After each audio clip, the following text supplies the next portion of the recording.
Hi guys, ఈరోజు ఏంటంటే dry fruit లడ్డూలు అండి. ఒంటికి ఆరోగ్యానికి మంచిది, నడుము నొప్పి రాకుండా బాగుంటుంది, పిల్లలు ఆరోగ్యంగా ఉంటుంది.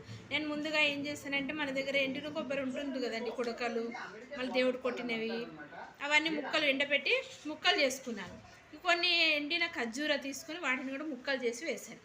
ఇప్పుడు వీటిని కొద్ది కొద్దిగా మనం మిక్సీలో వేసుకొని ఇట్లా పౌడర్ చేసుకోవాలి. ఇలా పౌడర్ పట్టించి ఇక్కడ వేసాను చూడండి. ఇది ఎండిన కొబ్బరి మళ్ళీ ఖర్జూర కలిపిందండి. ఇది ఇలా తీసి ఇట్లా పౌడర్ చేసి ఇట్లా పక్కన పెట్టుకుంటాను. ఇక తర్వాత అన్నీ చూపిస్తానండి ఒక్కొక్కటి. నేను దీని తర్వాత మిశ్రీ వేస్తాను, తర్వాత బాదం అని ఒకటి నేను చూపిస్తాను. అలాగే ఈ మిశ్రీ కూడా వేసుకోవాలండి. ఇది చల్లదనము.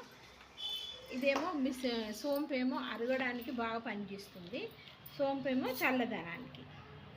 ఇది సోంపు వేసుకున్నామండి. ఇది కొంచెం దొడ్డుబొడ్డు కొంచెం మిక్సీ పట్టుకోవాలి, మరీ సన్నగా కాకుండా మన పంటికి తగులుతూ ఉండాలి.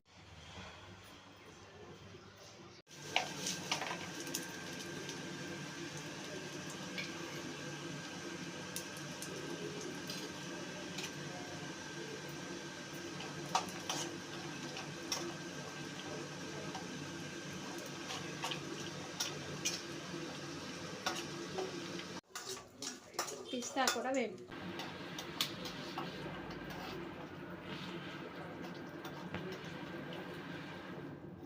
కొద్దిగా క్రిస్పీగా వచ్చేటట్టు చూసుకోవాలి అంతే.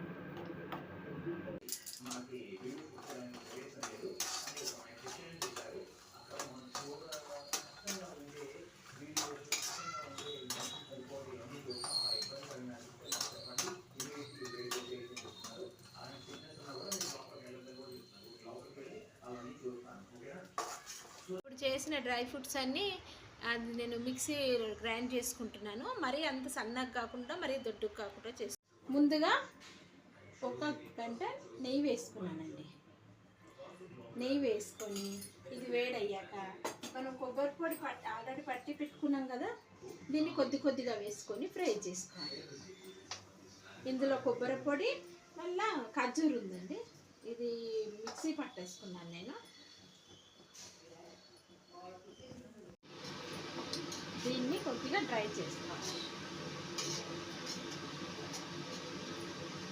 నెయ్యిలో కాస్త వేసుకుంటే టేస్ట్గా ఉంటుంది.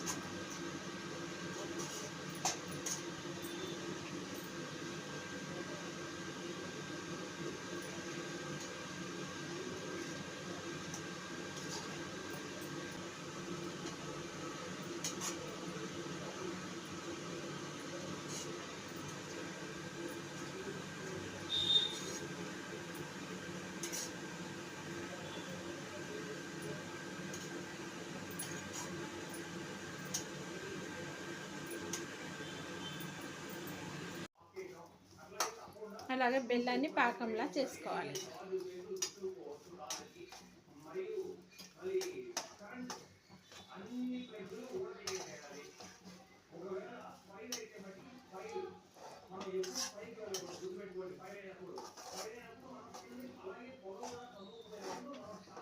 ఇది బెల్లం పాకం చేసి ఇందులో కలిపేసుకోవాలి. లడ్డు కట్టాలి కదా మనము, అప్పుడు దీనికి ఇందులో వేసేసుకొని మనం లడ్డు కట్టడానికి ఈజీగా ఉంటుంది. ఇవన్నీ డ్రై ఫ్రూట్స్ అన్నీ మనం వేపుకొని అన్ని మిక్సీ పట్టాం కదా, గ్రైండింగ్ పట్టుకున్నాము. ఇప్పుడు ఈ పౌడర్ని అంతా కొద్దిగా ఇందులో వేసి కలిపేసుకోవాలి.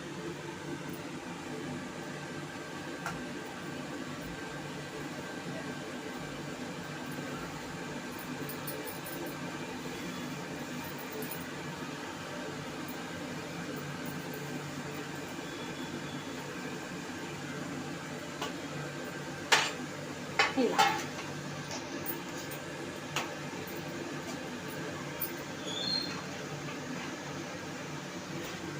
మనకు లడ్డు కట్టడానికి ఈజీగా వస్తుంది.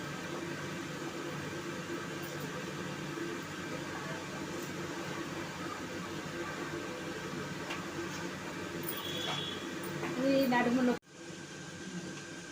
ఇలా అంతా కలుపుకున్న తర్వాత కొద్దిగా చల్లారాక లడ్డూలు కట్టుకోవాలండి. మేము లడ్డూలు కట్టే గురించి చూపిస్తాం.